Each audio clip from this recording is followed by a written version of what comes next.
more varieties of the fungi, just like yeast, molds are there, which have not chlorophyls. They also included in that the group, miss in Thallophyta. Understood? Thallophyta, water animal, maybe chlorophylls or not, or they have not developed the leaves, roots, plants, stem, leaves, flowers, stems. Such parts are not developed in Thallophyta. Got it?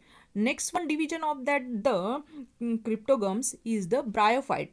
Bryophyte, in that the bryophyte, in this group, it is the amphibians, means they are maybe they found maybe in a water or in a or on a land. They grow in a moist soils, means we also observe on the walls also they are some such types of the plants are growing, means they are growing on a moist soils, and for reproductions they also require the water.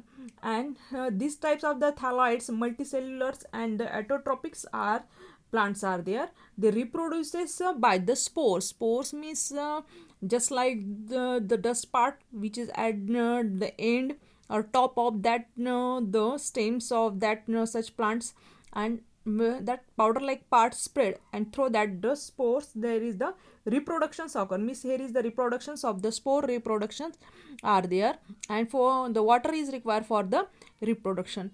Thallophyta, these are the also multicellular, these are also multicellular or autotropics are plants. There is not true leaf, true leaves, true roots, true stems are there. Instead of their stem like part is there some, and some leaves like parts are there. Instead of the roots they have the rhizoids there, small part is there, that we are called rhizoid, that given on in figure number 6.2. They have not a specific tissues for the conducting food and the water. They have not a first tissues means combination of the cells. They have not the tissues for the conducting the foods and the water. Understood? Slightly developed from that Thallophyta, this Bryophyta is like just like a part of the like a part of the root, stems and leaves. They are the they are grow in a moist soils.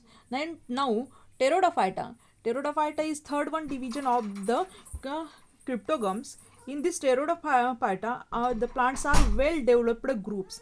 The roots, stems, leaves are the well developed, and there is a separate tissue for the conducting separate tissues for the conducting food and the water, but they do not bear the flower, seeds, foods. They do not bear. They are just also there is reproduction via through the spores, means they have not as such parts for the reproduction. They there is reproductions with the help of the spores.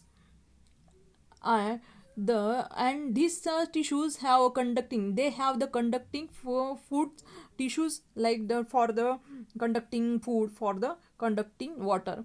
And for example, here is the examples of that sperm, Spirogyra. These are the examples of the Pteridophyta. And in this Pteridophyta, the reproductions occurs in sexuals also, as well as in some plant that the asexual reproductions occur in this Pteridophyta. What is, they have given the examples that you may see in your textbook. Now this was the classification of the cryptogams. Now next one, there is the classification was the phenorgams. Phenorgams means the, these are the phenorgams are the plants